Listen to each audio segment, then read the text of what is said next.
Hello everyone and welcome to Golf Center right here on WHHI Sports along with Jesse Punch. I'm PGA professional Chris Tremblay. Jesse, thank you so much for standing in for Bob Stevens this week. Thank you. I'm happy to be here today. We have a lot of golf to talk about, U.S. Open, both men's and women's, but we also have some pretty big local tournaments coming up. Why don't you tell everybody who's coming in for that? We do. We have the Players Amateur coming up soon over at Berkeley Hall. It's one of the biggest amateur golf tournaments, and we have Tom McKnight here today to talk to us about that. We also have the Hilton Head Firefighters Association. They have their charity golf tournament coming up soon, so they're going to give us a little bit of information on that. They're going to tell us what's going on there and tell you how you can possibly participate in that. Right. But let's get right into the U.S. Open. The men's 114th playing of that happened up at Pinehurst number 2. And after Martin Kaymer started out 65-65, it really kind of became a sleeper as to who was going to win. The 29-year-old picks up his second major to go along with the 2010 PGA and actually to go along with his Players' Championship earlier this year. He becomes the first player from continental Europe to win the U.S. Open. Official World Golf Ranking jumps up to 11th. He goes ahead and, like I said, dominates the whole weekend. And Jesse, it really came down to second place as far as excitement went between Eric Compton and Ricky Fowler. It really did. That first place win wasn't much of a surprise to anyone, I think. He was so steady all weekend. You know, he showed in the Players how well he could play.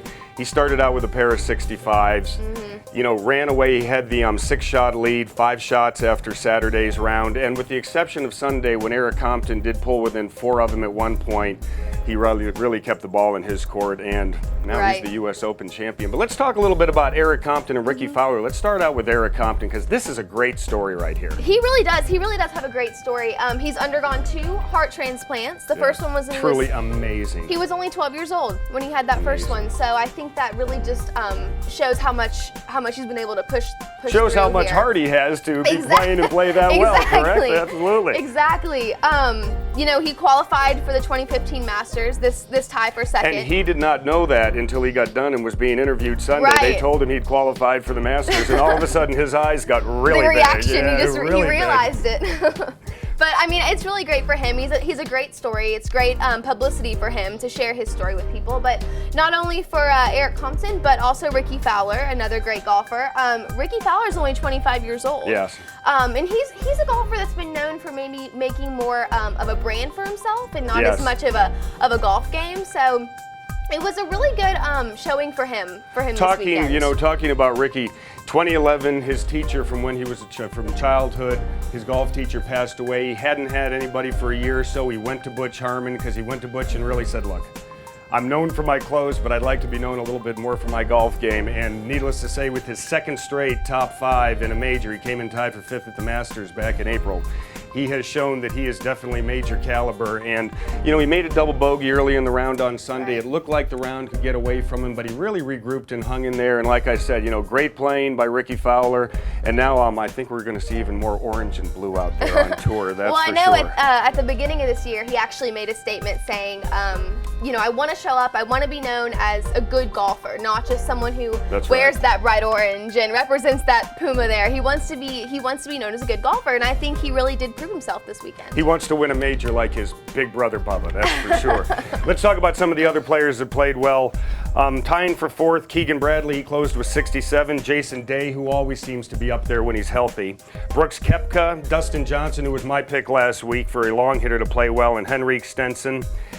One of the things that really kind of made, I thought, the tournament interesting was the fact that we didn't have any rough. I thought that was just so cool. No rough. It made it so that the players could play shots from places where generally their only option would have been to gouge a wedge back into play. You know, if you look at Martin Kaymer on Saturday, he had to take that drop and an unplayable lie on number 4, somehow salvaged a bogey, then went to number 5, drove it in the left rough, which more than likely would have been a pitch out, but because he was in that waist area, he was able to take a long iron out, threw it up on the green, made eagle, and continued his run. And I just thought it added an element of an excitement that you don't get to see in a lot of Opens because, like I said, their usual play is just to gouge it out of the rough. The speed of the course.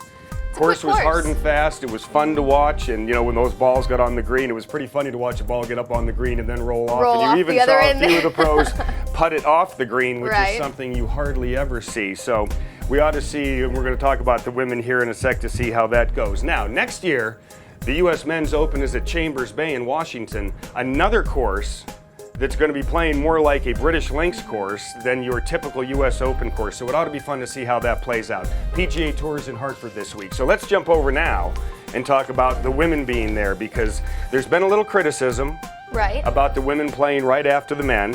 Well, and the course there, the men have kind of torn it up a little bit. How are the women going to come in there? And, that's one of the things that they were worried about. You know, especially the areas where the balls all tend to collect in the fairways and everybody's taking divots. There has been some of that.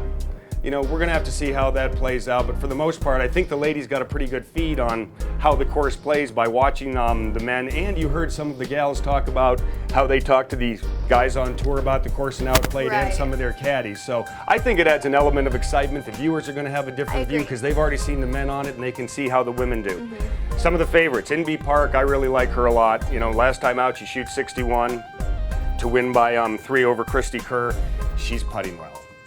And it looked like putting was pretty major to Martin Keimer winning. And I think when Inbee Park is putting well, she's very, very, very difficult to beat. But I think the most excitement there is 11-year-old Lucy Lee. What do you think of that? I like her. I think she's cute. Look at her with her pigtails there. I think it's fantastic, isn't it? She won the qualifier by seven strokes there. Yeah, she did. She won her local qualifier. So I think that she definitely proved herself going into the US Open. So it'll be interesting to see her. I mean, she's 11 years old. That's incredible. Yes, I think that she's going to have a big gallery, and it should be a lot of fun to watch. Other favorites, I think Michelle Wie, Stacey Lewis, Suzanne Petterson. She's kind of hurt a little bit, so I don't know how effective she's going to be. And like we said, golf course is going to play very similar. They say the stimp meter is still going to be at 12.5 on the green, so they'll be quick, but hopefully the women won't be putting it off the green like the men did. Okay, finally in headlines, word on the street. Tiger Woods is back to hitting full shots. He's back. We don't know when he's going to return yet, but apparently for a little over a week now, he's been hitting full shots, getting himself ready for possibly a British Open. That's what we're kind of hoping for in about a month. So stay tuned for that. We'll let you know as soon as Tiger makes an announcement there. That's all we have for headlines. When we come back, we're going to be joined by Tom McKnight about the Players Amateur right after this.